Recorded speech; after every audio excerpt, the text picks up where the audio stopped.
Kalau saya lihat chatters ataupun apa yang dikatakan di media sosial ini, mereka semua mempunyai pandangan masing-masing. Ada yang kata kenapa tak PN dengan PH dan sebagainya. Ada yang kata tak perlu libatkan blok daripada Borneo ini. Tapi hakikatnya blok dari Borneo ini sebenarnya mempunyai pelbagai faktor yang cukup kuat dari sudut pembangunan, ekonomi, kestabilan politik juga. Ia lebih seimbang, tidak begitu sentrik hanya di Semenanjung, kerana Malaysia ni ada di bahagian Borneo dan juga di bahagian Semenanjung.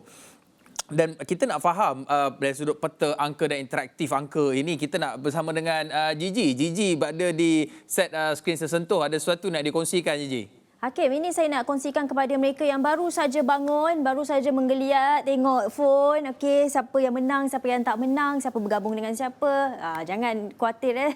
Jangan cari-cari sebab kita sekarang tengah hang parlimen. Tapi bagi anda di luar sana, terfikir kan, kalau PH gabung dengan PN misalnya akan dapat berapa kerusi. Anda boleh pergi ke pru.astroawani.com kami.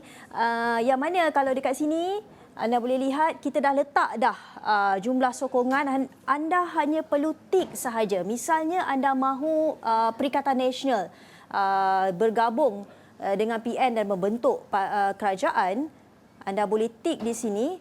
Kemudian anda boleh lihat berapa jumlah sokongan parlimen yang akan dapat. Kalau garisan dekat tengah ni menggambarkan 111 kerusi lah. Kiranya kita ada 222 dan ini adalah 111 adalah majoritinya lah 112. Tapi kalau PN bergabung dengan PH, mereka akan dapat 155 jumlah sokongan parlimen, tak masuk lagi dengan GPS dan juga GRS ni dan juga Parti Bebas serta Warisan. Tapi kalau anda rasa PH patut bergabung dengan BN, anda boleh juga try macam ni. Mereka akan dapat jumlah yang besar juga, 112 jumlah sokongan. Ini semua possibility yang anda boleh reka sendiri, boleh lihat sendiri dengan angka-angka yang telah kami sediakan berdasarkan 219 jumlah kerusi ketika ini. Dan setakat ini kita tahu PH dapat 82 kerusi, diikuti dengan PN 73 kerusi dan BN 30 kerusi. Ini semua saya kira banyak teka-teka dekat luar sana. Tapi kalau macam matematik tak laju sangat nak boleh tambah, kami dah buat kotak untuk anda ni. Kami telah kirakan untuk anda secara automatik. Anda boleh lihat sendiri. Dan kemungkinan ini juga anda boleh lihat menerusi laporan liputan terkini yang kami bawakan di astroawani.com. Yang mana kalau kita tengok sidang media oleh Datuk Seri Anwar Ibrahim awal pagi tadi, katanya Pakatan Harapan peroleh majoriti mudah bentuk kerajaan. Kita tak tahu adakah beliau sudah ada, PH ada perancangan untuk bergabung dengan siapa, masih lagi belum diputuskan. Manakala Tan Sri Muhyiddin Yassin, Perikatan Nasional kata Perikatan Nasional terbuka mengalu-alukan parti untuk bergabung dengan gabungannya. Tapi apa pun, boleh tak PH bergabung dengan PN? Itu kita nak tanya kepada Prof. Siva dan juga Fakhur Razi di studio. Tapi apa pun, saya dah tengok-tengok di Twitter juga, Hakim. Adalah seorang ni tanya kepada penyokong-penyokong PH, kalaulah PH ni bergabung dengan Barisan Nasional, apa katanya? Apa kata anda semua? Banyak sebenarnya yang memberi respon kepada tweet Hadi Azmi ini. Ada yang kata no, ada kata anyone but pass. Mereka okey dengan BN tapi jangan ada pass. Ada yang bersetuju dengan kenyataan Shukri itu.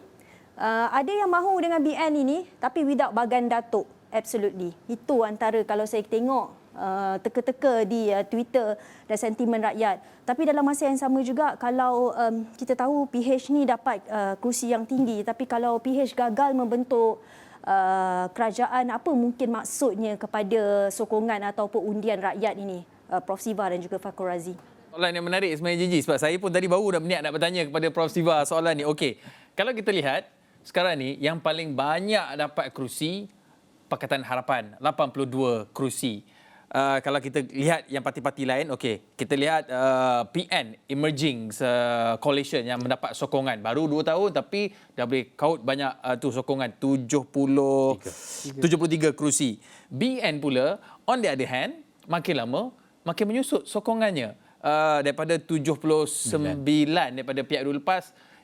Saya rasa ini sokongan yang paling rendah dalam sejarah kewujudan Barisan Nasional itu. Jadi kalau akhirnya apa sahaja negosiasi rundingan yang berlaku antara ketua-ketua parti ini somehow mengambil parti yang paling kuat dengan parti yang paling lemah yang jelas menunjukkan penolakan. Bagaimana ia boleh menghakis sebenarnya keyakinan dan sokongan rakyat, kerana akhirnya saya kira kita sudah mengundi banyak kali. Kita sudah biasa dengan rencam demokrasi. Kita pilih calon tertentu bukan bermakna calon itu akan menang dan kekal, tapi kekecewaan tu mungkin wujud. Tapi untuk pengundi kali pertama, mungkin ini kekecewaan yang sangat besar bagi mereka. Tahu-tahu pula pilih gabungan A yang warna merah, tiba-tiba yang gabungan PN dan BN dalam bentuk kerajaan ni satu yang menghakis. Jadi bagaimana kita nak mengurus persepsi masyarakat ini, Prof? Sewaktu Mac 2020, penjajaran telah berlaku. Ketika itu juga rakyat marah. Ya. Sebab itu yang katakan ditukar mandat wakil rakyat kepada mandat rakyat. Tapi hari ini Perikatan Nasional yang terlibat dalam proses itu mendahului dan mengungguli parti-parti lain dari dalam konteks sebagai satu parti baru yang muncul dalam usaha mendapat 73 kerusi. Bermakna rakyat bersedia untuk memberikan peluang. Rakyat bersedia untuk meletakkan kepentingan tertentu walaupun akan ada penjajaran yang membawa dua musuh politik ke meja yang sama. Itu pernah berlaku dan itu tidak mustahil berlaku. Pendekatan itu boleh berlaku. Tetapi kita juga harus akui, garis pemisah kita adalah 112. Ya. Tidak semestinya yang ada majoriti di bawah 112 boleh dengan sendirinya menyatakan boleh membentuk kerajaan. Yang kecil-kecil ini pun boleh membentuk kerajaan minoriti. Yang kemudiannya boleh menjadi majoriti berdasarkan kepada adunan sesama mereka. Jadi dalam konteks ini tidak ada sesuatu yang mustahil. Bagi saya yang penting adalah apakah sebenarnya yang dimahukan daripada penjajaran ini. Adakah semata-mata membentuk kerajaan? Adakah semata-mata untuk membolehkan sesetengah pemimpin itu mendapat ganjarannya? Adakah ini sebenarnya tujuan matlamat kenapa pilihan raya diadakan? Mungkin ramai juga terkejut bila melihat kenapa Pakatan Harapan tidak mendapat majoriti walhal banyak kajian sikap menyatakan mereka lah yang ke depan. Kenapa Barisan Nasional sampai ke tahap ke-30 sedangkan sebelum ini dijangka boleh mencapai 68, 70. Di manakah silapnya? Jadi dalam konteks ini saya percaya bila dah berada dalam keadaan seperti ini, sesuatu pertimbangan yang rasional, praktikal, melebihi daripada pertimbangan emosional perlu digunakan pakai jika benar-benar ikhlas dalam menentukan masa depan negara bangsa ini. Adakah kerana saya menarik sebenarnya nak melihat selain daripada kebangkitan sokongan rakyat terhadap parti-parti gabungan seperti Perikatan Nasional dan juga Pakatan Harapan, menarik juga untuk kita lihat Barisan Nasional BN, kalau kita lihat UMNO hanya ada 26 kerusi, kemudian seterusnya MCA 2, MIC 1, PBRS 1 yang membawa kepada jumlah 30 kerusi itu.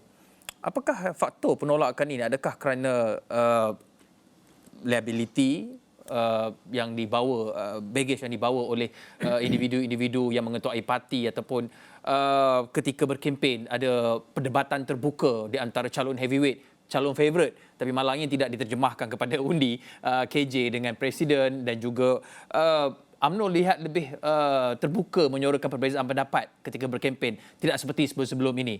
Adakah ini yang menyebabkan ada seseorang perlu dipertanggungjawabkan terhadap keputusan ini? Ya, saya rasakan gini ya.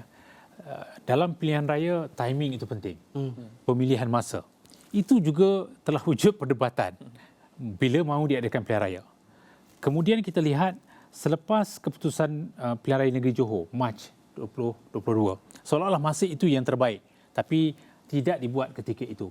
Dan kita juga perhatikan bagaimana Panglima yang membawa kepada kebangkitan BN sejak 2018 hingga 2022 tidak ada di situ. Bosku yang telah membawa satu aura ketika itu tiba-tiba hilang, dipenjarakan dan kita lihat selepas itu perebutan jawatan Perdana Menteri juga mula memuncak di dalam parti. Dan apabila KJ sendiri dah mula menyanggah presiden secara terbuka, saya percaya seseorang perlu bertanggungjawab dalam konteks keterhakisan sokongan sampai ke 30. Apakah presiden hari ini akan mengambil keputusan seperti mana yang telah dibuat oleh Datuk Seri Najib pada 2018, bertanggungjawab ke atas kekalahan ketika itu, Walaupun 79 kerusi, tapi membuat keputusan untuk mengundurkan diri, memberikan ruang kepada Timbalan Presiden ketika itu mengambil alih teraju kepimpinan parti. Apakah keadaan yang sama boleh berulang lagi? Nah, ini satu yang menarik. Kalau saya boleh tambah apa yang doktor katakan tadi, kalau kita lihat bagaimana Perikatan Nasional mendapat sokongan yang agak tinggi kalau kita lihat di sini. Tapi apa yang saya dapat lihat di sini adalah momentum Pakatan Harapan itu juga kekal. Bermaksud mereka dapat mengeluarkan penyokong-penyokong mereka untuk keluar mengundi, dan mereka juga dapat menyakitkan pengundi atas pagar untuk kekalkan momentum. Kalau kita ikut analisis daripada dulu, daripada Merdeka Center dan sebagainya, mungkin boleh menang 90. Tapi angka 80 ni memang tak lari daripada jangkaan yang tahu dululah.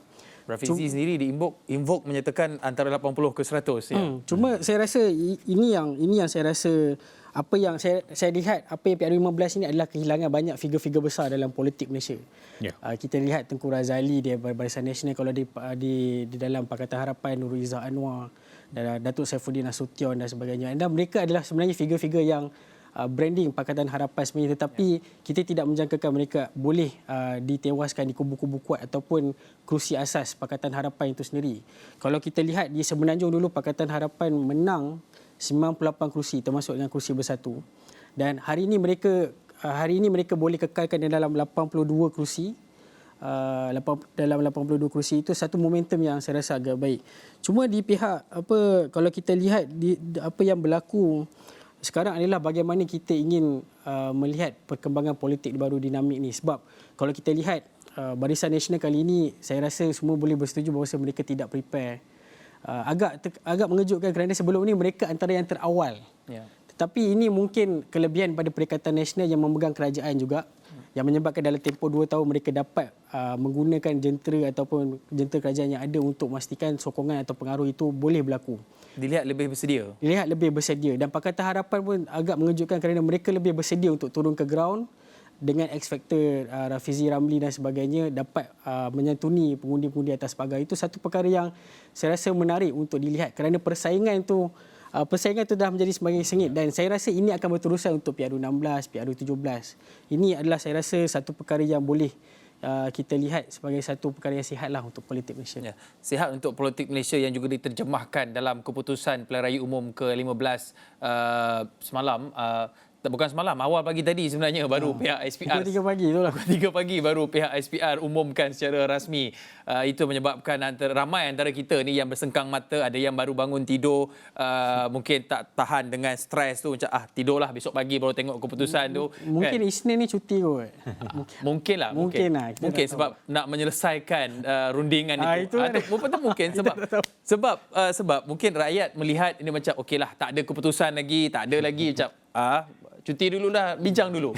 Tapi dari sudut ekonomi, hari Isnin market buka. Itulah dia. Ini realiti yang mendepani gabungan-gabungan ataupun parti-parti politik ini. Dalam kita bercakap mengenai soal rundingan, siapa yang nak jadi kerajaan, bagaimana bentuk tawaran yang akan diberikan untuk bersama melamas antara satu sama lain, gabungan mana, PN, PH, PS, GRS, GPS dan sebagainya. Banyak pelbagai bentuk pun boleh ubahnya yang boleh kita bicarakan. Tapi hakikat yang kita tidak boleh elak adalah bagaimana parti-parti ini, gabungan ini yang akhirnya nanti kita harapkan mungkin kurang daripada masa 24 ataupun 48 jam akhirnya akan terbentuk. Kita hanya mampu berharap.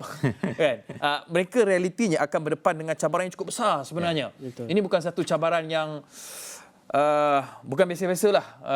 Sebab kita berdepan dengan, saya kira kita dah berdepan pun, ekonomi, dari sudut kos hari hidup, mengekalkan good governance, tadbir urus yang cemerlang dan juga kestabilan politik.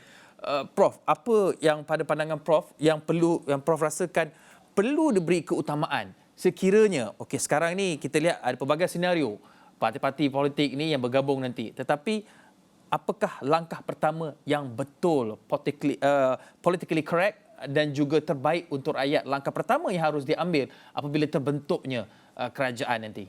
Terbentuknya kerajaan, saya harap kedamaian politik dicari, gencatan politik dilakukan dan tumpuan besar diberikan kepada soal kemahuan keperluan rakyat. Barulah kita mampu untuk memahami inilah sebenarnya isyarat yang disampaikan oleh rakyat. Termasuk yang pertama adalah kos hari hidup. Bagaimana untuk meringankan beban mereka. Tidak lagi terikat dengan soal harga naik, termasuklah harga telur dan sebagainya.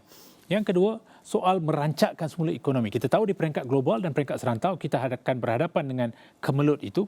Kegawatan itu dikatakan akan berlaku. Sejauh manakah kita sudah membuat persiapan awal supaya jemaah menteri itu tidak dipertanggungjawabkan jika kita gagal menangani isu tersebut. Yang ketiga, pertahankan soal integriti, etika, soal ketelusan, soal bagaimana kerajaan itu dianggap kerajaan yang ampuh, kerajaan yang disukai dan juga diteladani. Dengan adanya pemimpin yang boleh dijadikan sebagai contoh teladan kemudian. Saya rasa sudah wujud satu vacuum ataupun jurang dalam melihat siapakah pemimpin yang boleh kita jadikan sebagai contoh.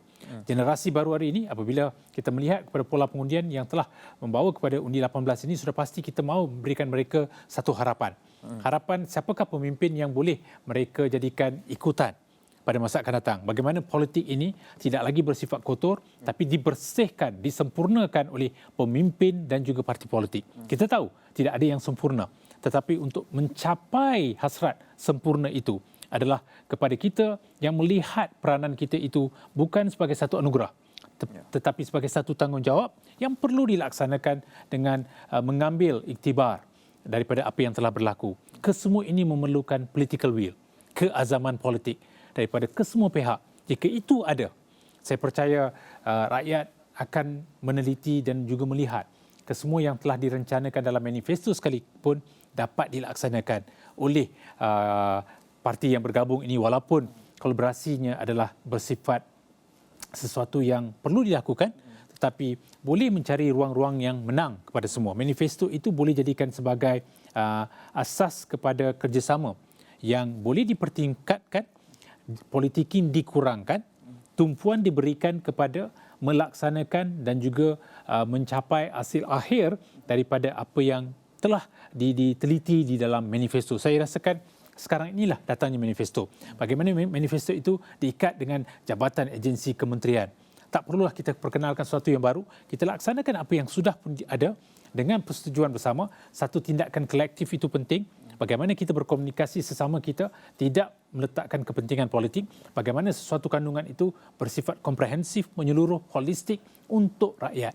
Dan saya ulangi sekali lagi, yang penting adalah merakyatkan kepimpinan. Jadikanlah Malaysia ini gemilang. Ya, Pak. Kalau saya boleh tambah apa yang Doktor cakapkan tadi, saya rasa apa yang perlu dibuat oleh kerajaan pentadbiran baru ataupun pembentukan kerajaan baru ini adalah pertama sekali saya rasa Belanjawan 2023. Ya. Sebab kita akan lihat bulan 12 ini adalah bulan yang agak sibuk kerana Belanjawan 2023 belum dibentangkan, Belanjawan negeri pun belum dibentangkan lagi. Ya, betul. Jadi ini akan menjadi satu masa yang sibuk. Adakah Belanjawan 2023 itu akan distrukturkan mengikut dasar-dasar yang telah ditawarkan kepada rakyat pada PR15 dan bagaimana parti-parti yang dapat membentuk kerajaan ini akan meletakkan dasar mereka, semangat dasar itu dalam Belanjawan 2023. Ini adalah satu perkara awal yang kita boleh menilai kompetensi kerajaan yang akan dibentuk kelak. Cuma apa yang saya harapkan di sini adalah bila kita nak melihat pada Belanjawan 2023 dan dasar-dasar yang kita bincangkan pada hari ini, dia bukan sekadar perspektif daripada kerajaan. Seperti doktor kata yang tadi tentang merakyatkan kepimpinan itu sendirilah. Jadi kalau dapat dilihat dari segi strukturnya, kita tak ada kerajaan, kita tak boleh membentuk kerajaan, kita ada hang parlimen dan ini adalah masa terbaik untuk setiap parti politik ataupun ahli parlimen mana-mana parti itu melakukan sesi libat urus engagement di antara kerajaan ataupun pihak pembangkang satu hari nanti.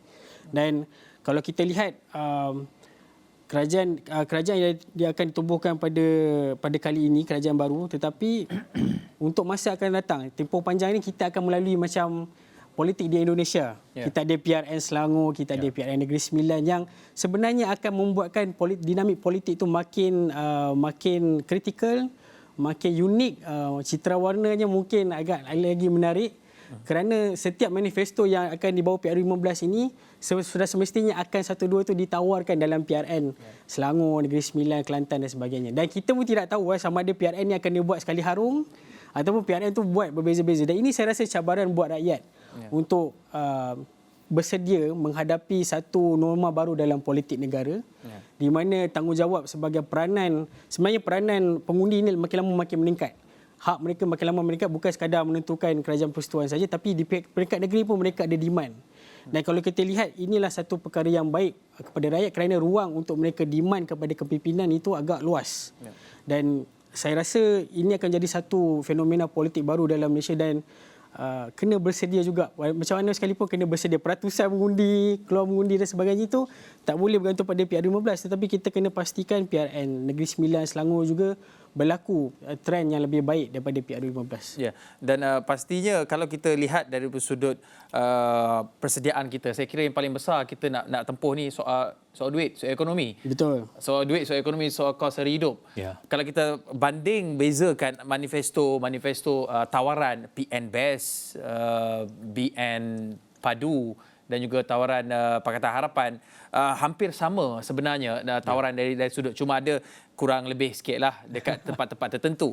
Tapi bila bergabung nanti, tidakkah ia akan tidak memberikan satu faktor yang cukup ataupun dia memerlukan satu game changer, kerana yang kita akan tempuhi akan datang ini bulan 12 nanti, nak kena bentang bajet. Bulan 1, 2, 3 ramai yang menjangkakan kita di peringkat global juga recession. Ini syarikat-syarikat besar sudah di peringkat global sudah mulakan membuang pekerja. Twitter mungkin sebab faktor-faktor pemilik baru lah, Twitter, Meta dan sebagainya. Ini memberi indikasi awal. Ini mungkin akan sampai ke kita. Sekarang ini mungkin kita bergantung kepada subsidi dan sebagainya. Tetapi tidakkah gabungan-gabungan kerajaan yang wujud nanti ini akan menyukarkan untuk kita mempunyai satu game changer? Sebab kalau tak, kita tempuh tahun depan ini, tempuh macam leha-leha je lah. Kan? Macam nak tak nak, dia perlu satu perkara yang betul-betul kita bersedia, mantap untuk kita memasuki tahun depan ni. Prof. Siva. Ya, sebab itu saya katakan tadi, kita tidak mahu sebuah kerajaan yang bersifat tebusan. Kita memerlukan sebuah kerajaan yang mantap, yang tahu bahawa apa saja yang telah berlaku dalam pilihan raya ini harus diketepikan buat sementara waktu dan usaha ke arah merencanakan semula persekitaran ekonomi kita. Yang penting untuk kita mendepani apa saja cabaran. Itu harus dilakukan bila kita lihat kepada komposisi yang bakal berada dalam Jemaah Menteri, sejauh manakah mereka mampu untuk memastikan hasrat inilah yang dapat dicapai dengan sepenuhnya. Bukan saja bajet 2023 tapi juga rancangan Malaysia ke-12.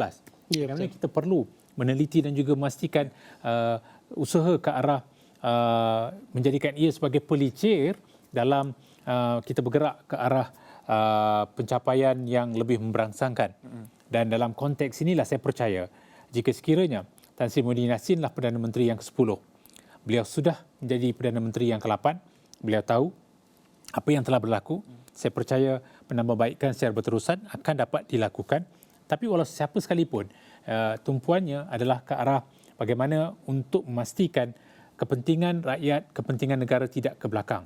Walaupun daripada Pakatan Harapan sekalipun, jika bergabungannya dengan Barisan Nasional misalnya, dan katakanlah Datuk Seri Anwar Ibrahim yang menyatakan bahawa ada angkanya yang kemudian diisytiharkan sebagai Perdana Menteri, bagaimanakah itu juga akan memberikan tumpuan kepada soal ekonomi, soal kemasukan pelabur asing.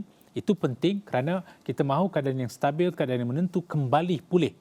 Jangan ada rasa was-was dalam kalangan pelabur yang merasakan bahawa baik kita pergi ke Thailand, Filipina, Vietnam ataupun ke Indonesia, kita mahu Malaysia menjadi hub tumpuan negara-negara ini, baik ikatan dengan di peringkat serantau ataupun di peringkat global.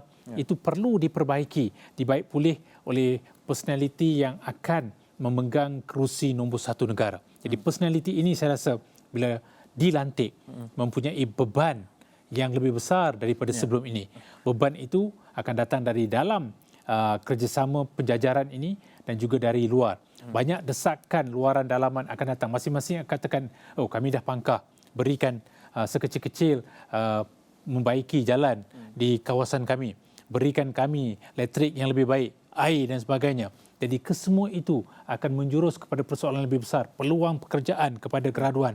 Bagaimanakah kita mahu membuka peluang perniagaan? Bagaimanakah kita nak pertingkatkan nilai kesejahteraan?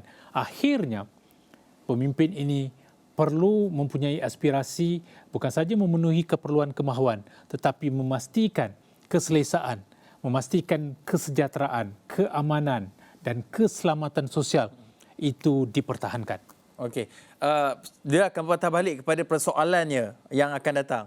Siapa yang layak daripada calon-calon Perdana Menteri ni untuk menggalas tanggungjawab itu? Cukup berat. Ini kalau nak apply kerja ni, job description tu, berat. Banyak ni sebenarnya. So kita ada semua calon-calon Perdana Menteri daripada pakat gabungan ini menang. Tan Sri Muhyiddin Yassin di Pagoh, selesa majoritinya 10,000. Kita ada Dato' Sri Anwar Ibrahim lebih 3,000 di Tambun. Kita ada Dato' Sri Ismail Sabri Yaakob juga agak selesa majoritinya. Tetapi siapakah yang layak untuk berada di kedudukan ini menerajui negara di saat kita menempuh tempoh sukar. Tapi sebelum itu saya nak bagi peluang kepada orang baru join kita ni. Kita bersama dengan, kita ada seorang lagi panel, Profesor Dr. Zaini Osman, penganalisis politik daripada UMS. Assalamualaikum, selamat pagi. Saya nak terus jawab soalan, Prof nak terus jawab soalan tu ataupun nak buka bicara dengan santai dulu? Saya rasa soalan itu menarik lah sebab soalan itu berbentuk hypothetical. Maka responnya pun bentuk hypothetical. Kan? Layak atau tidak layak itu bergantung pada sosok tubuh yang mampu untuk membentuk perundingan dalam kalangan blok-blok ini. Kalau dia mampu untuk membentuk perundingan dalam kalangan blok-blok yang ada, maka dia mempunyai keupayaan untuk menerajui kerajaan itu nanti. Jadi ciri-ciri siapakah yang mampu untuk tawar-menawar dan juga rundingan-rundingan yang akan berlaku sama ada front door ataupun back door, itu the real politics kan. Selepas ini that is the real politics kan. Kita tidak boleh berselindung soal itu, dan ini nanti akan banyak tawaran-tawaran baru. Misalnya katakan blok PN, blok PH, bila katakan dalam politics nothing is impossible kan. Semuanya serba mungkin, seni serba mungkin. They have to reset the manifesto. Apakah program-program yang boleh disinergikan dalam konteks ini. Cuma yang saya fikir ialah apabila berjaya dibentuk itu nanti, falsafah yang perlu dibawa itu adalah tentang kestabilan dan kemakmuran. Kerana kita, tadi rakan saya Prof Siva sebut banyak kali kan soal kesejahteraan, keamanan, keselamatan sosial. Kerana kita sedang menghadapi fasa krisis pandemik, itu masih ada. Mana kita nak reset balik negara kita dalam disebut soal peluang pekerjaan, disebut soal bagaimana posisi kita dalam konteks regional di ASEAN umpamanya. Bagaimana kita nak memasarkan balik negara kita, sebab rakan-rakan dagangan kita umpamanya melihat Malaysia ni selepas keputusan ini, bagaimana kita menentukan hala tuju negara umpamanya. Jadi keupayaan itu nantilah bergantung pada satu tokoh ataupun siapa sahaja dalam blok-blok ini yang mampu untuk menghimpunkan dan akhirnya meyakinkan istana bahawa this is the new government for the new Malaysia, for example. Maksudnya kalau lepas ujian pertama boleh runding negosiate dengan gabungan parti-parti, bolehlah ada menerajui negara untuk menempuhi tempoh sukar ini. Fakhur Razi, mungkin ada pandangan berbeza mengenai apa yang kita bincangkan ini. Siapa lebih layak? Sebab persoalan di sini, walaupun kita bercakap mengenai ini perkara yang kita sedang tempuhi, bakal tempuhi, ini cabaran besar di depan kita ini, ekonomi, kos hari hidup, global recession, tetapi sejarah membuktikan sejak pandemik berlaku, saya rasa benda tu mungkin diletak tepi sedikit. Yang penting kuasa itu dulu. PRN Sabah contohnya, ketika kes sudah mula turun, search kembali. Ini fakta. Bagaimana kuasa itu mungkin boleh mengaburi kepentingan masyarakat itu. Tapi dia akan berpatah balik kepada check and balance, dan bagaimana perkara ini sebenarnya boleh dipastikan ada check and balance dalam gabungan-gabungan ini. Sebab kalau dulu saya kira istilah yang kasar, absolute power, corrupt absolutely. Tapi saya kira sekarang ini semua checkmate ni tak boleh nak buat suka-suka. Fakhur. Saya rasa ini politik baru dalam Malaysia, di mana tak ada satu pun parti politik itu selesa. Dan check and balance tu bukan daripada kawan-kawan coalition sendiri, tetapi kawan-kawan coalition sendiri pun check and balance kita, di pihak perbankan pun akan check and balance, even rakyat pun akan check and balance, kerana kecanaan politik dalam Malaysia ni makin lama makin meningkat. Ada mengatakan sekarang ni anak muda undi 18 sekalipun, mereka sudah cakna tentang dasar, kerana kita kena ingat masa zaman SOP ataupun masa zaman PKP, kita kena lihat bahawasanya dasar-dasar yang dibentuk oleh pemimpin ataupun dikeluarkan oleh Perdana Menteri itu sendiri memberi satu kesan kepada pelbagai lapisan masyarakat. Even sekolah pun kena berdasarkan daripada dasar yang dikeluarkan oleh kerajaan. Kalau flop sedikit sekalipun, yang terasa pun anak muda juga. So di sini kita tak boleh underestimate orang kata kecanaan politik golongan-golongan baru ini dalam menentukan dasar itu sendiri. Kerana dasar ini akan membentuk satu perspektif baru kepada kerajaan yang akan dibentuk tak lama lagi. Itu satu. Yang keduanya, kita boleh cerita tentang dasar, pelbagai dasar seperti kestabilan ekonomi dan sebagainya. Tetapi saya rasa apa yang rakyat perlukan sekarang adalah pemimpin yang ada wibawa dan integriti dalam melaksanakan setiap dasar yang telah dipersembahkan tawaran kepada rakyat. Dan saya fikir dalam keadaan sekarang ni, kalau ikut pengalaman Tan Sri Muhyiddin Yassin pun pernah jadi Perdana Menteri, Datuk Seri Ismail Sabri Perdana Menteri, Datuk Seri Anwar TPM dan Menteri Kewangan ketika dahulu.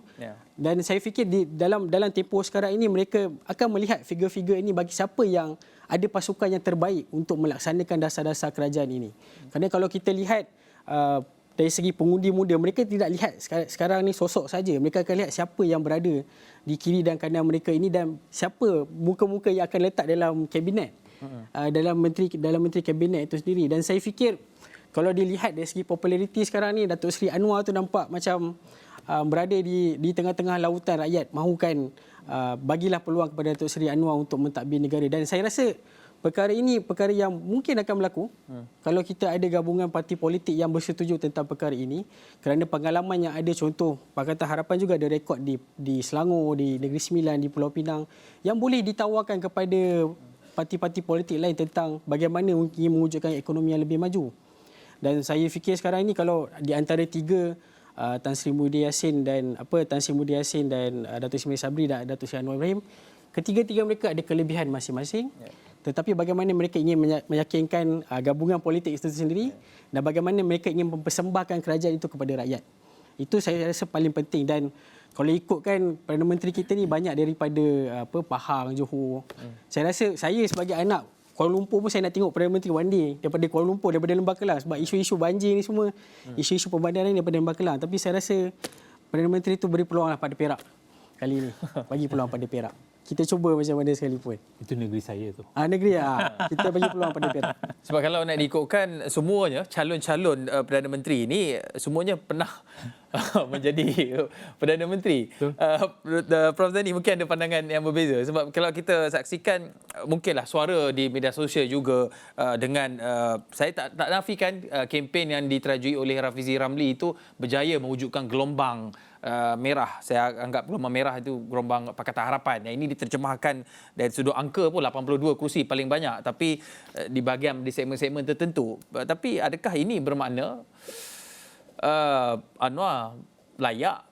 Sebab kalau kita lihat sekarang ini dia persaingan di antara dua saja ni, antara Tan Sri Muhyiddin Yassin. Sejujurnya kalau kita lihat dia persaingannya antara dua saja, sama ada Datuk Seri Anwar Ibrahim ataupun Tan Sri Muhyiddin Yassin. Sebab kedua-dua inilah yang mempunyai blok dua terbesar, 82 dan juga 73. Ya, betul. Bagaimana Tan Sri Muhyiddin Yassin dan juga Datuk Seri Anwar Ibrahim, Prof Zaini boleh menggunakan kelebihan masing-masing nak pujuk? Sebab Datuk Seri Anwar awal-awal lagi, saya kira dia dah buat sidang media, dia kata dah dapat angka mudah majoriti 112. Dari mana 112 ni? Betul. Ya, kalau kita tengok CV kedua-duanya lah kan, on paper memang sangat berpengalaman kedua-duanya. Cuba Datuk Seri Anwar Ibrahim ni tidak pernah menduduki kursi Prime Minister lah kan, berbanding dengan Tan Sri Muhyiddin Yassin. Cuma sekarang dalam konteks sekarang ni, suasananya ataupun situasinya berbeza dengan sebelum ini. Kita berada dalam keadaan hang parlimen. Kalau orang Kedah dia kata hang nak pergi mana, kan? Jadi dalam keadaan begini, di sinilah perlunya kepada kuasa negosiasi itu, tawar menawar itu. Kedua-dua tokoh ini kalau kita lihat CV tawar-menawar itu dalam konteks ini siapa yang berwibawa. Itu dalam konteks perang tawar-menawar saya percaya yang sedang berlaku sekarang inilah. Misalnya dalam PC oleh Ketua Menteri Sabah semalam, Datuk Seri Panglima Haji Jino, dia kata Ketua Menteri Premier Sarawak sudah menelefon dia. Maknanya mungkin akan ada satu sebelum wujudnya tawaran, mereka sudah cuba bersedia dengan konsep blok Borneo untuk mereka hadir sebagai satu blok yang signifikan umpamanya. Jadi dalam konteks inilah bagi saya seperti mana saya sebut tadi, tokoh yang mampu mewujudkan tawar-menawar dan akhirnya membentuk satu blok yang konkret dan meyakinkan pihak istana, mereka inilah yang bakal menerajui Malaysia. Dan pada masa yang sama juga kita nak membentuk kerajaan, kita bukan nak membentuk blok-blok politik. Bila kerajaan ni dia tanggungjawab dia tu beyond political parties, beyond political members, kan. Jadi pasaran dunia juga melihat kita. Rakan dagangan juga melihat kita. Pasar pemulihan misalnya bagaimana. Sebab ini adalah satu titik di mana semua pemain-pemain ini mereka harus mempunyai jiwa besar untuk reset, kalau kita katalah. Saya tak tahu sama ada istilah tu boleh dipakai tidak, untuk reset balik Malaysia. Untuk kita ini, ataupun mungkin juga kalau berjiwa besar ini a bit of idealistic lah, sama real politik versus idealistic. Mungkin juga kita menampilkan tokoh yang muda misalnya, untuk memberikan satu gerbang baru dalam politik Malaysia. Ramai tokoh dalam blok-blok ini pun ada juga tokoh-tokoh yang boleh berbawa selain pada apa yang disebut oleh pengacara tadi. Tapi itulah akhirnya real politics ini, dia akan bertembung dengan idealisme negara, kesejahteraan dan sebagainya. So which one will prevail, itu bergantung pada negosiasi tadi. Ya, itu persoalan yang cukup menarik kerana akhirnya dia akan gabungan-gabungan ini yang telah mendapat persetujuan perlu mempersembahkannya kepada Seri Paduka Baginda Yang di-Pertuan Agong untuk untuk beliau Baginda persetujui dan akhirnya dapat bentuk kerajaan. Dan inilah yang menjadi tumpuan kita pada hari ini. Rakyat dah keluar mengundi semalam, dah celup jari dalam dakwa kekal untuk memilih calon mereka. Sekarang ini tumpuannya terarah kepada Istana Negara. Kalau kita ada isyarat daripada Istana Negara, kita nak saksikan, belum lagi ke? Belum lagi. Okey, tak apa. Nanti kita akan dapatkan mungkin ada sebarang perkembangan ataupun pergerakan di Istana Negara seperti yang kita saksikan sebelum ini. Tapi tidak mengapa, kita nak teruskan perbincangan. Prof, apa yang disebutkan tadi, pertaruhan yang kita akan bawa di masa hadapan ini cukup berat seperti yang Prof Zaini sebutkan tadi. Ekonomi, kos hari hidup, malu dengan negara jiran seperti Indonesia baru hostkan G20. Saya nak sebut COP27 pula tersilap. G20 di Bali kan. Menjadi orang tengah antara Rusia dan Ukraine, lebih ke harapan. Tapi ini pertaruhan yang cukup besar ini. Kalau bahasa-bahasa nakal kata, saya silap nanti, kalau silap pilih pemimpin, kita yang datang sana bekerja di negara jiran. Sedangkan situasi sebaliknya berlaku ketika ini. Tetapi adakah peranan yang di-Pertuan Agong itu cukup besar dalam mengambil kira? Mungkin ahli politik seperti Prof Zaini sebutkan, bahasa mudahnya ahli politik akan tetap menjadi ahli politik. Kerjanya berpolitik. Tapi wisdom, kebijaksanaan Seri Paduka Yang di-Pertuan Agong itu perlu juga kita ambil kira. Seperti yang berlaku sebelum ini, kita berhadapan dengan episod ketidaktentuan politik sejak PRU14, langkah Sheraton, penarikan sokongan 12 ahli parlimen, kerajaan gagal dan sebagainya. Akhirnya kita berpatah kepada, boleh saya kata, tiang seri negara kita ini, Prof. Bagi saya, di situlah letaknya keputusan yang akan mahu dilihat oleh massa dan juga orang kebanyakan, di mana sudah pasti ke bawah duli akan kembali kepada perlembagaan.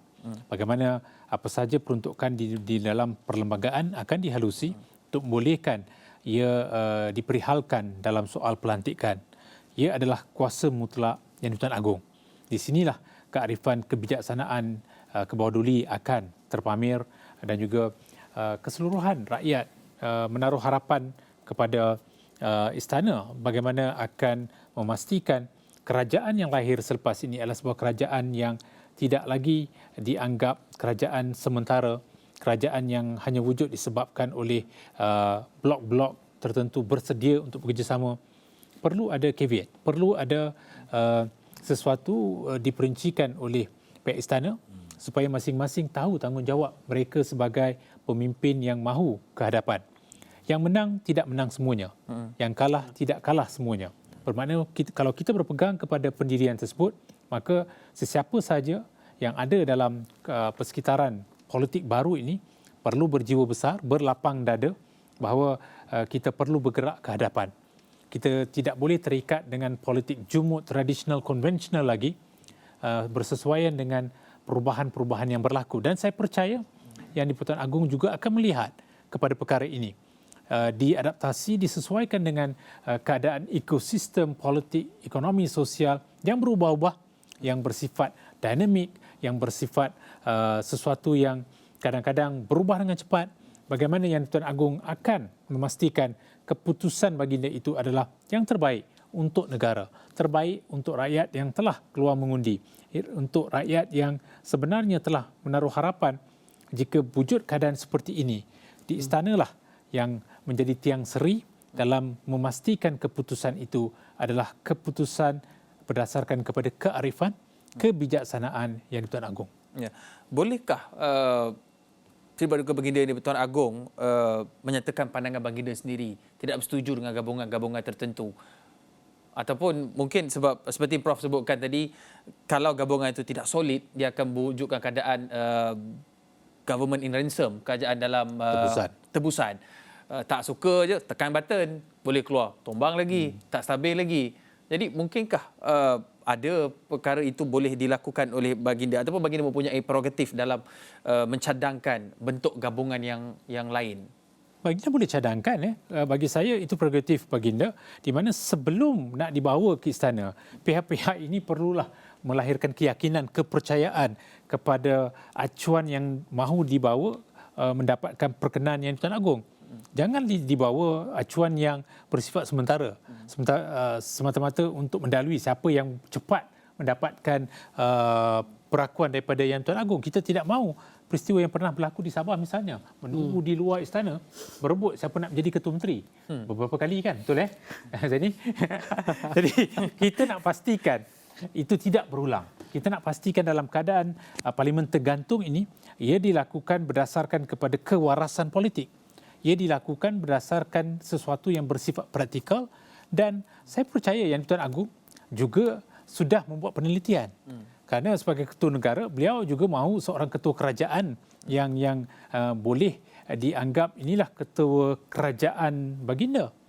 Tuanku saya rasakan akan memerihalkan perkara-perkara yang harus diutamakan dan melihat jika blok itu tidak sesuai, barangkali akan menasihati mereka yang dipanggil, mungkin presiden parti politik dipanggil untuk mendapatkan persetujuan apabila adanya keadaan-keadaan yang masih meneruskan ketidakstabilan dan tidak menentu. Adakah ianya hanya terletak di tangan Sri Paduka Baginda Yang di-Pertuan Agong ataupun Yang di-Pertuan Agong seperti yang berlaku sebelum ini panggil mesyuarat Majlis Raja-Raja untuk mendapatkan pandangan yang akhirnya seperti kita tahu sejarah membuktikan apa yang berlaku. Adakah ini juga boleh berlaku situasi kemungkinan yang berlaku? Sebab saya kira satu keputusan yang cukup besar ini tidak boleh dibuat secara bersendirian. Kalau boleh kita tidak mahulah membawa istana begitu terlibat ke dalam pembentukan kerajaan ini kerana kita ada institusi-institusi yang tentu. Lagipun dalam perlembagaan kita dalam soal hang parlimen ini dia tidak ada satu klausa yang jelas. Okey, mungkin kita boleh mengambil pengalaman-pengalaman negara lain lah, misalnya di Belgium, di New Zealand pernah berlaku situasi hang parlimen ini. Cuma dalam perlembagaan kita tidak ada satu klausa yang jelas tentang itu. Okey, kita ada konsep caretaker government. kan selagi mana blok-blok ini tidak mampu untuk come up dengan satu satu kerjasama yang konkret, so the caretaker government, which is dalam keadaan sekarang adalah Datuk Seri Ismail Sabri, dia boleh menjalankan tugas dia sebagai caretaker government, cuma kuasanya itu tidaklah mutlak sebagaimana kuasa-kuasa sebelum ini. Jadi proses ini, sebab tu saya kata proses pembentukan kerajaan ini bukan proses bualan di kedai mamak. Dia misalnya apabila sudah wujud satu blok, bila nak dipersembahkan kepada yang di-Pertuan Agong, dia perlu datang dengan apakah program-program yang nak dibawa kepada negara ini. Apakah program-program ekonominya, apakah program-program sosialnya yang jelas. Kerana masing-masing blok ni punya manifesto masing-masing. Jadi kalau itu tadi, berbalik pada soalan asal tadi, bila ada tokoh atau figura itu jadi mampu untuk mewujudkan keadaan ini, dan yang di-Pertuan Agong berpuas hati dengan program itu yang mampu mewujudkan sebuah kerajaan yang stabil dan makmur itu, saya percaya ini akan dapat memberikan keyakinan kepada yang di-Pertuan Agong, ke bawah Duli Yang Maha Mulia, untuk memberikan endorsement kepada blok itu nanti. Jadi cuma di luar sana keep on asking blok mana yang terbaik, blok mana yang terbaik. Jadi ini soalan yang terkait dengan hipotetikal dan juga literasi politik kan. Dalam keadaan sekarang kita tidak boleh membuat satu telahan blok mana yang terbaik kan, sebab masing-masing ada penyokong masing-masing. Betul. Jadi dalam keadaan sekarang inilah bila pembentukan kerajaan, para penyokong itu dia harus bersikap kewarganegaraan. Bisnes soal pemilihan sudah habis, sudah tamat. Sekarang ini adalah fasa di mana kita nak membentuk kerajaan. Kerajaan yang bagaimana? Kerajaan sebagaimana yang kita sebut, iaitu untuk mengembalikan negara ini kepada satu tahap yang baik selepas kita menjalani krisis pandemik coronavirus ini. Kita kena ingat kita melalui fasa yang sangat uncertainty itu sangat tinggi. Jadi kita tidak mahu lagi untuk 5 tahun ke depan ini kita mempunyai kerajaan sebagaimana ada 3 Perdana Menteri, keep on changing the Prime Minister, nanti become a laughing stock kepada masyarakat dunia. Kita pernah digelar sebagai the Five Tigers kan. Jangan pula kita digelar the Six Men of ASEAN umpamanya. Kita tidak mahu benda-benda begini dalam konteks kita nak maju ke depan. Jadi inilah yang dikatakan contohnya oleh Prof. Siva tadi dan juga Saudara Fakrul tadi, berjiwa besar itu. It sounds very idealistic sebab kita tapi di sinilah pengujiannya. Pengujiannya itu yang perlu diambil kira lah. Sebab soal hang parlimen ni sesuatu yang agak baru, bukan baru, mungkin ini pertama kali kita pertama kali berlaku dalam sejarah demokrasi Malaysia lah. Ala Westminster kononnya itu. Ya ini yang perlu diberikan satu perhatian yang serius. Soal negara itu harus datang ke depan sekarang ini. Dia menarik sebenarnya untuk kita bercakap mengenai hang parlimen ini, tapi dalam kita bercakap hang parlimen ini nanti kita nak bicarakan, kita nak terus ke Istana Negara. Sazwani berada di sana sejak awal pagi tadi. Sazwani, sekarang ini ada sebarang pergerakan di sekitar Istana Negara? Okey, Hakim dan juga para tetamu kami di studio, saya berlintas langsung di hadapan pintu 2 Istana Negara. Kalau kita lihat setakat ini, kalau awal pagi tadi cuacanya mendung, tetapi pagi ini kita dah nampak sinaran matahari. Adakah kita juga bakal menyaksikan sinar harapan bahawa akan adanya sebuah kerajaan yang tertubuh hari ini? Mungkin akan adakah calon Perdana Menteri ataupun Perdana Menteri baharu yang akan dilantik susulan daripada pengumuman SPR yang semalam mengumumkan tiada majoriti mudah yang berjaya diraih oleh mana-mana gabungan parti politik, dan itulah tumpuan kami berada di hadapan Istana Negara ini untuk menyaksikan sebarang kemungkinan yang akan berlaku di hadapan pintu Istana Negara. Kalau kita boleh recap kembali, saya pasti ramai yang sudah sedia maklum dengan apa yang terjadi dengan keputusan yang rasmi yang diumumkan dan sebagainya, tapi kita nak recap sedikit yang mana keputusan pilihan raya umum ke-15 yang diumumkan awal pagi tadi melihatkan buat pertama kalinya Malaysia kini mengalami parlimen yang tergantung. Ia susulan selepas SPR mengumumkan keputusan rasmi yang menyaksikan tiada satu pun daripada gabungan parti utama di negara ini dapat membentuk kerajaan secara sendiri. Ini kerana tiada satu pun yang mencapai jumlah majoriti yang diperlukan, iaitu 112 kerusi. Jumlah kerusi yang dimenangi ataupun yang berjaya diraih oleh gabungan parti-parti politik ini anda dah banyak saksikan di serata platform kami Astro Awani. Tetapi apa yang menjadi tumpuan kami di hadapan Istana Negara ini adalah kerana tanpa kepastian yang jelas wujudnya hang parlimen ketika ini, dan parlimen tergantung ini adalah situasi di mana tiada parti politik ataupun pakatan parti politik tertentu yang mempunyai jumlah ahli atau kerusi parlimen yang terbanyak, dan difahamkan hari ini SPR mungkin akan menghadap Yang di-Pertuan Agong bagi mempersembahkan keputusan rasmi PRU15 dan pemimpin parti politik juga dijangka menghadap baginda hari ini. Susulan itu kita percaya bahawa Yang di-Pertuan Agong berdasarkan perlembagaan persekutuan yang mana mempunyai kuasa untuk memilih Perdana Menteri, walaupun tiada gabungan politik dominan atau mendapat majoriti mudah selepas keputusan PRU15. Pemerhati politik sebelum ini berpendapat rundingan bagi membentuk kerajaan campuran itu boleh berlaku sebelum atau selepas Seri Paduka Baginda melantik seorang ahli Dewan Rakyat yang pada hemat baginda mungkin mendapat undi kepercayaan majoriti ahli parlimen, dan kejayaan rundingan itu bergantung kepada kewibawaan pemimpin untuk membentuk kerajaan gabungan yang kukuh dan stabil. Dan pastinya kalau kita melihat apa yang berlaku semalam, Hakim, sejak awal pagi semalam kita bawakan perkembangan orang ramai mula beratur untuk membuang undi. Pastinya besar harapan mereka untuk tempoh 5 tahun yang akan datang ini Malaysia dapat dipimpin oleh Perdana Menteri dan juga kerajaan yang berupaya untuk mengharungi pelbagai cabaran yang mendatang, dan keputusan dibuat oleh pengundi akan menentukan pembentukan kerajaan yang akan mentadbir negara, terutama menghadap ribut ekonomi global yang dijangka melanda dunia tahun hadapan, dan juga pemulihan negara pasca pandemik COVID-19. Itu saya dengar tadi Hakim ada berbincang bersama dengan tetamu di studio yang sebelum ini diburukkan lagi dengan ketegangan geopolitik, inflasi dan juga krisis makanan. Itu sangat penting, perkara itu perlu diperhalusi ketika ini. Tidak ketinggalan juga tadbir urus terbaik dan juga accountability yang amat penting serta kestabilan politik yang tercalar selepas PRU pada 2018.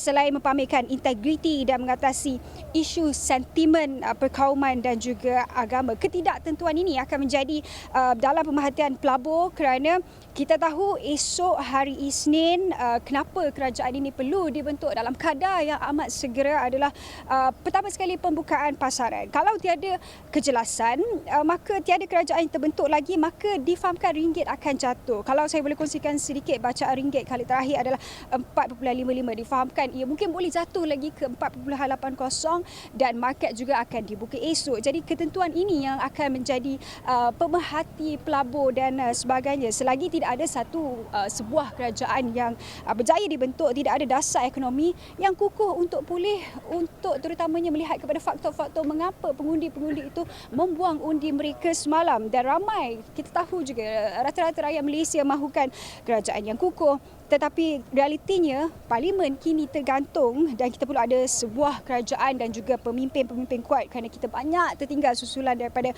pandemik COVID-19 ini. Saya kini seperti yang saya kongsikan berada di hadapan pintu Istana 2, pintu 2 Istana Negara. Pastinya kalau kita recap apa yang dah berlaku tahun lepas, malah selepas PRU14 kita banyak saksikan banyak kejadian yang berlaku di hadapan istana ini. Kalau rakan juru kamera saya boleh pankan sedikit, kita nak recap sedikitlah bibit-bibit apa yang dah berlaku selama ini. Di pintu ini kita pernah menyaksikan 222 ahli parlimen dipanggil untuk menghadap Yang di-Pertuan Agong.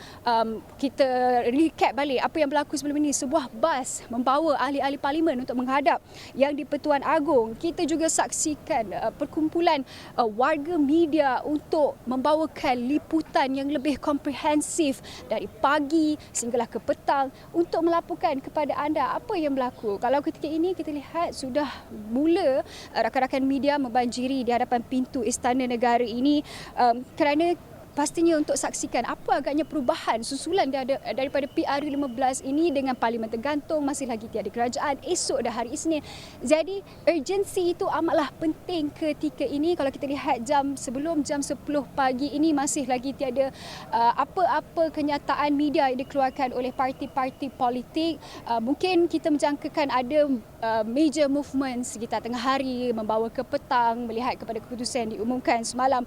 Jadi kita berharapkan kali ini pastinya sekali lagi mungkin menjadi saksi yang mana yang di-Pertuan Agong akan menentukan kecelaruan politik susulan daripada parlimen tergantung ini. Itu besar harapan yang kita bawakan hari ini, Hakim dan juga tetamu di studio. Kita nak melihat apa agaknya perkembangan seterusnya yang dapat saya bawakan dari semasa ke semasa, Hakim. Terima kasih Syazwani. Nampak gayanya memang mungkin lepas pukul 12 tengah hari itu baru ada pergerakan. Tapi tak apa, dah ada penambahbaikan, dah ada kemah dah dekat depan istana tu. Sebelum ni tak ada berpanas terik, tak adalah sunburn sangat. Terima kasih Syazwani. Nanti kita akan dapat, kalau ada apa-apa pergerakan terbaru ke nanti, Syazwani maklumkan, kita boleh terus berintah langsung lagi. Terima kasih Syazwani. Hakim. Ya, saya. Hakim, kalau saya boleh kongsikan sedikit. Ada pergerakan? Okey, Sila. sebenarnya bukan sahaja anda boleh tonton kami di kaca, belum lagi ada pergerakan, tetapi saya nak kongsikan pergerakan saya hari ini bersama dengan juru kamera dan juga mungkin selepas ini rakan setugas juga akan datang, kerana kami juga bukan sahaja berlintas langsung menerusi kaca televisyen anda ataupun di platform digital astroawani.com, tetapi kami juga akan bawakan perkembangan terkini dari semasa ke semasa menerusi platform media sosial Astro Awani, TikTok, YouTube, Facebook. Anda boleh tonton kami di sana. Okey. Terima kasih Syazwani. Pastinya memang ada yang tak tengok TV, dia tengok handphone saja, boleh tengok ke laman web ataupun ke platform media sosial Astro Awani. Nanti kita akan bersama dengan Syazwani lagi, boleh duduk bawah khemah tu rehat dulu sementara tunggu sebarang pergerakan. Tapi apa yang disebutkan Syazwani tu, kalau kita imbas apa yang berlaku, ahli parlimen naik bas. Jarang-jarang berlaku ahli parlimen naik bas. Tapi itulah realitinya. Cuma tak naklah kita harapkan keadaan itu berulang. Sebab rasanya kita dah berhadapan dengan perkara ketidaktentuan politik ni sejak daripada beberapa bulan yang lepas, puluhan bulan yang lepas, kita sudah sepatutnya lebih baik dalam menguruskan perkara ini. Tapi bercakap mengenai hang parlimen, dengan Malaysia ni guna sistem seperti yang sebutkan Prof Zaini ala Westminster. Kalau di UK tu setahu saya sistemnya hampir sama, kita pun mengadaptasi daripada sistem sana. Kalau hang parlimen ada Perdana Menteri sementara yang boleh beroperasi, masih lagi functioning. Saya kira di Itali ataupun Belgium mungkin ataupun di Belanda. Di Belgium bertahun-tahun. Adakah kita boleh sampai ke tahap itu? Sebab akhirnya kalau di Belgium tu sampai sudah tak jumpa juga titik equilibrium persamaan itu. Kita negara dunia ketiga lah, mau tak mau kita tidak boleh nafikan itu. Jadi kita tidak boleh sampai macam tahap Belgium. Kita perlukan driver. We need a driver. Kita perlu menyegerakan soal pembentukan kerajaan ini. Tapi jangan dalam keadaan yang tergopoh-gapah just for the sake kita nak bentuk kerajaan. Macam mana yang saya sebut tadilah, Saudara Hakim. Kita mengalami fasa krisis kan. Kita memerlukan satu simbol yang meyakinkan bukan saja negara tapi juga rakan taulan kita di luar sana. Jadi ini yang saya fikir kita perlu segera, tapi dalam keadaan yang sangat cermat, dalam keadaan yang berjiwa besar bagaimana yang Prof Siva sebut tadi, dalam keadaan yang semua pihak pada masa kini selepas pada 19 hari bulan November itu pada hari ini mulai memikirkan soal negara. Soal negara, soal kesejahteraan masyarakat, soal kemandirian kita, kelangsungan kita dan sebagainya. Jadi di samping bersifat real politics, fikirkan juga, pertimbangkan pada masa-masa kini soal-soal yang bersifat agilisme politik ini untuk diketengahkan, untuk diyakinkan bahawa kita Malaysia, we are a mature democracy. Kita masyarakat demokrasi yang matang. Kita sudah pun menjalankan tanggungjawab demokrasi kita iaitu mengundi. Jadi ini yang perlu disegerakan dan ditunjukkan oleh ahli ataupun pemain-pemain politik kita. If they really care about our country. Bolehkah kita letakkan harapan sebegitu? Kita ada Pakatan Harapan. Maksud saya kita betul, kita sepatutnya kalau ideally kita memang meletakkan mereka ini berfikir untuk negara. Tapi kuasa itu satu yang No, they are statement. They have to. Yeah, they have to. They have no, I mean, no option. Tapi di situlah menguji kematangan. Yes, betul. kematangan. Transisi ke arah itu. Ya. Kita belum sampai rasanya. Mungkin kita sedang bergerak ke situ. Mungkin inilah suara-suara rakyat yang barangkali dah muak, kecewa, marah dengan apa yang berlaku. Mahu mengajar sesuatu supaya pemimpin mengambil ini sebagai satu perkara yang perlu jadikan sebagai iktibar. Jika tidak diubah sekarang, saya khawatir PRU ke-16, 17, kita akan melihat perkara lain timbul. Dan sekali lagi, ia menjadi satu isu yang besar. Ia perlu ditangani sekarang. Kalau saya boleh tambah tadi tentang hang parlimen, saya rasa ini sebelum PRU 15 ni berlaku, doktor semua. Kita dalam keadaan, especially pengundi Semenanjung, kita dalam keadaan multi-party system. Pelbagai parti. Sebelum orang Semenanjung pilih, pengundi Semenanjung pilih 2-3 je. Tak macam Sabah kan. Sabah kertas macam A4 dah. Dia punya penjuru tu. Tapi buat pertama kali dalam sejarah politik Malaysia di peringkat federal, kita di Semenanjung khususnya, pengundi pun pening nak pilih pasal kita ada multi-party system.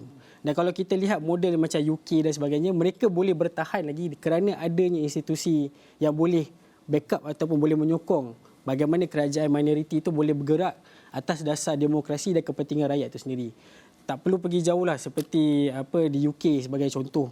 UK ni ialah kita punya contoh model Westminster system kan. Mereka pun ada multi-party system sekarang. Kita dulu Labour konservatif. Tapi sekarang ni dengan SNP yang bentuknya politiknya sama. Tapi bagaimana kita nak menguruskannya di dalam Dewan Rakyat, bagaimana kita nak menguruskan dalam kerajaan itu, perlukan kewibawaan, perlukan semangat sebagai seorang statement. Yang mana kita kena melihatnya menjurus kepada kepentingan rakyat. Dan di sinilah saya rasa poin paling penting sekali yang kita bincangkan sewaktu PKP ataupun daripada 2018 adalah institusi reformasi itu sendiri. Walaupun politik Malaysia ni saya percaya doktor bergerak secara evolusi, dia tak reformasi, dia tak sekali habis satu pun dia tak, tapi dia evolusi. Ini evolusi politik Malaysia. Kita sedang bergerak secara perlahan ataupun laju ataupun sebagainya, kita bergerak. Kita bukan duduk stagnan satu tempat. Tapi evolusi ini memerlukan kesabaran, memerlukan komitmen yang tinggi kerana banyak cabaran-cabaran kita perlu tepis, kita perlu hakis dan sebagainya. Dan ini saya rasa peluang terbaik untuk kembali semula ke parlimen, melihat bagaimana parlimen itu boleh mempertahankan kerajaan itu berjalan dengan baik. Di mana kalau kita lihat di dalam parlimen beberapa 2018 ini, perhatian rakyat terhadap parlimen itu makin lama makin meningkat. Bukan saja dulu bukan kita ingat Perdana Menteri, tapi sekarang ni speaker Dewan Rakyat pun orang ingat. Apa yang berlaku dalam Dewan Rakyat orang ingat. So orang menampak, mereka ingin melihat ahli parlimen mereka hadir dan bekerja di parlimen itu sendiri. Bukan sahaja di kawasan, tetapi mereka perlu hadir ke parlimen menyuarakan perkara-perkara penting. Kerana apa? Bila kita masuk parlimen ni doktor, kita bukan masuk sekadar ahli parlimen Bandar Tun Razak saja, tetapi bila kita melihat pada dasar itu, dia melibatkan satu Malaysia. Sarawak, Sabah dan sebagainya, kita walaupun parlimen daripada Semenanjung, tapi kita melibatkan semua aspek masyarakat. Dan itu yang saya rasa poin yang penting, merakyatkan kepimpinan, merakyatkan parlimen. Kita semua nak kena merakyatkan perkara lah. Tetapi kepimpinan yang berwibawa, kerajaan yang saya rasa kerajaan yang berfungsi dengan baik itu adalah satu key point yang ditunggu-tunggukan oleh rakyat sekarang. Satu perkara yang cukup menarik, bergerak ke hadapan. Kita tinggal berbaki 5 minit saja lagi. Okay. Sebelum kita berhenti, bukan kita berhenti, kita tukar pass baton nanti. Pass baton untuk kita berhenti ketika. Apa yang boleh kita jangkakan pada hari ini, Prof. Siva? Ya, saya rasakan hari ini adalah hari yang penting bagi pemimpin parti politik yang akan menerajui negosiasi ke meja perundingan. Kita harap negosiasi itu adalah negosiasi yang menang-menang untuk semua. Mengambil kira kepentingan bukan sahaja parti dan juga kolaborasi dalam parti gabungan, tetapi rakyat yang telah merancang kemenangan mereka. Menang untuk mereka adalah menang untuk rakyat. Bermakna rakyat harus jadikan paksi ataupun asas kepada pembinaan semula negara ini. Selepas kita melalui pelbagai kronologi dan juga susur garur yang membawa keadaan yang tidak menentu, tidak stabil, pemulihan ke arah kestabilan bermula dengan apa yang akan ditentukan hari ini. Hari ini sangat penting di samping hari keputusan semalam, di mana hari ini adalah pembentukan kerajaan. Di sinilah punca kuasa yang akan membolehkan kita bergerak ke hadapan, dan kita harap ia dilakukan dengan semangat setia kawan, semangat perkongsian, semangat kepunyaan untuk membina Malaysia yang saya rasakan lebih baik supaya kita tidak bersaing dalam negara sahaja, tetapi juga memastikan mata yang memerhati kita juga akan terpalit dan juga mengiktiraf bahawa kita telah mengambil keputusan yang bijak, yang terbaik untuk semua. Ya, saya rasa hari ini hari penting lah untuk penting dalam konteks pemain-pemain politik ini menentukan dan juga memaparkan watak sebenar mereka. Adakah kerana real politics ataupun kerana idealisme politics untuk kesejahteraan negara dan juga warga kita. Itu yang saya dapat rasakan hari ini. Kabarnya sudah ada fly in, fly out. Banyak perkara yang berlaku ketika ini di luar. Antara kita berada di sini, banyak perkara sedang berlaku. Ini kalau dalam Prof. Siva dalam sosiologi politik disebut sebagai terror rangers, housebound kan, social action sedang berlaku. Tawar-menawar, bargaining dan soal-soal inilah. Jadi di situ nantilah kita nak lihat watak-watak wajah-wajah sebenar mereka yang diundi untuk meneroji negara kita. Fakhur Razi, ini satu yang menarik ini sebab apabila melibatkan rundingan ini, setiap orang berunding dengan objektif dan matlamat yang tersendiri. Setiap parti, setiap pihak juga mempunyai bukan kepentingan tapi tujuan yang ingin mereka capai. Jadi bagaimana? Adakah ia akan melambatkan proses rundingan itu ataupun dia akan jadi straightforward? Saya tak nak orang A, saya tak nak orang B. No, take it or leave it. Saya rasa ini seni politik lah. Seni politik seni untuk berunding. Tapi saya suka petik ayat daripada Tuanku Yang Bertuan Agong. Menang tak menang semua, kalah tak kalah semua. Jadi ini prinsip yang mereka perlu letakkan kepada rakyat. Ini mudah untuk difahami tetapi prosesnya agak panjang. Dan saya rasa apa yang saya bimbang sekarang ini adalah kepada rakyat. Saya rasa rakyat perlu bersabar. Melihat kepada perkembangan politiknya, mungkin rencang, mungkin hari ini kita dapat settle satu perkara dan mungkin dia akan berlanjutan pada hari-hari yang lain. Jadi saya berharap agar rakyat di luar sana juga memahami konteks perundingan politik ini mengambil masa yang lama. Even MOU pun, kalau kita lihat contoh MOU itu pun ada turun naik dia, masuk pejabat tak masuk meeting atau sebagainya. Jadi saya fikir ini masanya untuk kita melihat bagaimana pemimpin-pemimpin yang kita pilih ke Dewan Rakyat ini beraksi, menunjukkan kebijaksanaan mereka dalam menawarkan sesuatu atas prinsip kepentingan rakyat itu sendiri. Baik, terima kasih kita ucapkan kepada saudara Fakhur Razi Rashid, Koordinator Penyelidik RFSA, dan juga Profesor Dr. Siva Murugan Pandian, Pengasas Politik USM, Prof. Dr. Zaini Osman. Terima kasih, tapi tunggu sekejap sebab ada lagi kita bertukar panel dan juga saya akan pass baton kepada Najib Arif nanti, tapi kita berhenti lihat seketika sebab inilah tumpuan pada hari ini, rundingan antara parti-parti politik, apa yang mereka perlu pertaruhkan untuk mewujudkan sebuah kerajaan dan kemudian dipersembahkan kepada Sri Paduka Baginda Di-Pertuan Agong untuk membentuk sebuah kerajaan. Masanya tidak banyak kerana kita sekarang ni bermain dengan ataupun mengejar masa untuk kita menangani pelbagai isu yang dijangka kita hadapi. Kemerosotan ekonomi, kos sara hidup, keyakinan para pelabur juga ia tidak boleh terus berlarutan dan akhirnya kita harapkan ada kata putus untuk membentuk sebuah kerajaan yang memenuhi bukan sahaja aspirasi rakyat tetapi juga untuk memastikan negara kita ini bergerak ke hadapan dan lebih stabil. Saya kira sekian saja Malaysia Memilih edisi 7 hingga 10 pagi ini bersama saya Hakim Rahman. Selepas ini kita akan sambung pula bersama dengan rakan tugas Najib Arif. Buat waktu ini sekian saja. Assalamualaikum. Salam hormat.